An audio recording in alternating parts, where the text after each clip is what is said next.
नमस्ते, मैं हूँ हाइड्रा, एक छोटा सा लेकिन बहुत ही इंटरेस्टिंग जलजीव। मैं आमतौर पर साफ और शांत फ्रेश वाटर पॉन्ड्स, लेक्स और स्लो मूविंग स्ट्रीम्स में पाया जाता हूँ। आज मैं खुद आपको अपनी लाइफ साइकिल के बारे में बताने वाला हूँ। मेरी जिंदगी का सफर कैसे शुरू होता है और कैसे मैं आगे बढ़ता हूँ। सबसे पहले मैं अपनी पहचान करा दूं। मैं फाइलम नाइडेरिया का मेंबर हूँ। मेरा शरीर सिलिंड्रिकल होता है। नीचे की तरफ मेरा बेसल डिस्क होता है जिससे मैं किसी पत्थर या पौधे से चिपक जाता हूँ। मैं अपने बेसल डिस्क की मदद से मजबूती से चिपक जाता हूँ।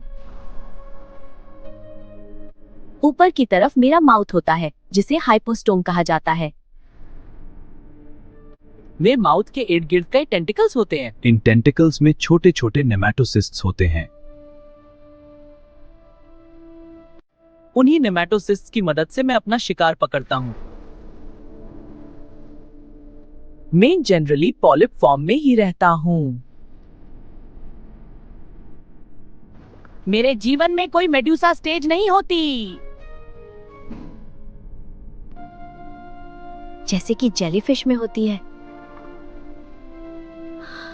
जब एनवायरनमेंट अच्छा होता है, पानी साफ होता है, टेम्परेचर सही होता है और मुझे खाना मिलता रहता है, तब मैं अपनी पॉपुलेशन बढ़ाने के लिए तैयार हो जाता हूँ। मैं एसेक्सुअल रिप्रोडक्शन करता हूँ जिसे बडिंग कहते हैं। इस प्रोसेस में मुझे किसी पार्टनर की जरूरत नहीं होती। देखिए, मेरे शरीर की दीवार पर एक छोटा सा उभार निकलना शुरू हो गया, इसे बड कहते हैं। धीरे धीरे ये बड बड़ा होने लगता है। इस बड के अंदर छोटे टेंटिकल्स और माउथ डेवलप हो जाते हैं। कुछ समय बाद ये बड बिल्कुल मेरी तरह एक छोटी हाइड्रा बन जाता है। ये मैं छोटी हाइड्रा। अब मैं अपनी अलग जिंदगी शुरू कर रही हूँ। इसी तरह हम अपनी संख्या बढ़ाते हैं।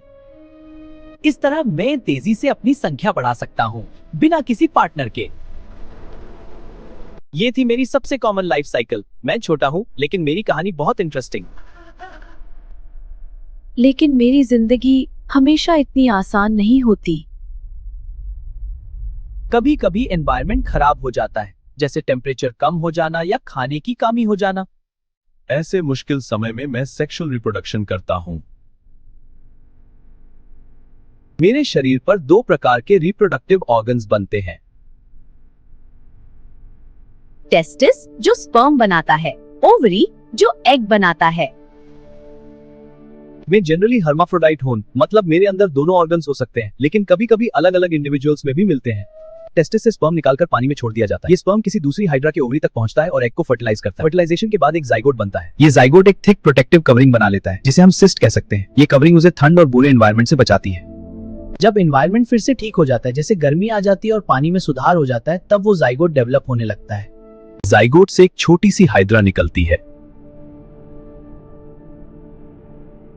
ये नई हाइड्रा फिर से बेसल डिस्क के थ्रू किसी सरफेस से अटैच हो जाती है और अपनी नॉर्मल पॉलिप लाइफ शुरू कर देती है। इस तरह मेरी लाइफ साइकिल पूरी होती है।